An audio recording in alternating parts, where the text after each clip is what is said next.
എമ്പുരാൻ വിവാദം കത്തിപ്പടരുമ്പോൾ ബദലായി സബർമതി റിപ്പോർട്ട് കേരളത്തിൽ വീണ്ടും പ്രദർശനത്തിനെത്തുന്നു.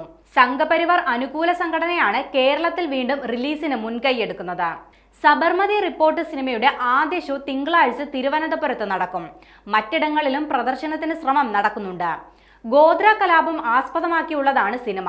കഴിഞ്ഞ വർഷം ഇറങ്ങിയ സിനിമയാണ് ഈ വർഷം കേരളത്തിൽ വീണ്ടും പ്രദർശനത്തിനെത്തിക്കുന്നത്. എമ്പുരാൻ സിനിമ പുറത്തു വന്നതിന് പിന്നാലെ തുടങ്ങിയ കടുത്ത വിമർശനം സംഘപരിവാർ തുടരുകയാണ്. RSSന്റെ മുഖപത്രമായ ഓർഗനൈസർ തുടക്കമിട്ട സൈബർ ആക്രമണം ഇപ്പോൾ തിരിയുന്നത് സിനിമയുടെ സംവിധായകനും നടനുമായ പൃഥ്വിരാജിനും തിരക്കഥാകൃത്ത് മുരളി ഗോപിക്കുമെതിരെയാണ്. സിനിമ ദേശവിരുദ്ധവും ഹിന്ദുവിരുദ്ധവുമാണെന്ന വിമർശനങ്ങൾ ഉന്നയിക്കുന്ന ചിലരുടെ ലേഖനങ്ങളും നേരത്തെ നൽകിയിരുന്നു. സിനിമയിൽ മാറ്റങ്ങൾ വരുത്താൻ തീരുമാനിച്ചതിന് പിന്നാലെയാണ് പൃഥ്വിരാജിന്റെ ഹിന്ദുവിരുദ്ധ നിലപാട് വിമർശിക്കപ്പെടുന്നുവെന്ന തലക്കെട്ടിലുള്ള റിപ്പോർട്ട് പ്രസിദ്ധീകരിച്ചത്. പൃഥ്വിരാജ് രാജ്യവിരുദ്ധരുടെ വക്താവാണെന്നും സേവ് ലക്ഷദ്വീപ് പ്രചാരണത്തിന് പിന്നിൽ പൃഥ്വിരാജാണെന്നും ഈ റിപ്പോർട്ടിൽ പറയുന്നുണ്ട്. മുനമ്പം വിഷയത്തിലും ബംഗ്ലാദേശിൽ ഹിന്ദുക്കൾക്ക് നേരെയുള്ള ആക്രമണത്തിലും മിണ്ടാത്ത പൃഥ്വിരാജ് ഇരട്ടത്താപ്പാണ് കാണിക്കുന്നതെന്നും ഓർഗനൈസർ ആക്ഷേപിക്കുന്നുണ്ട്.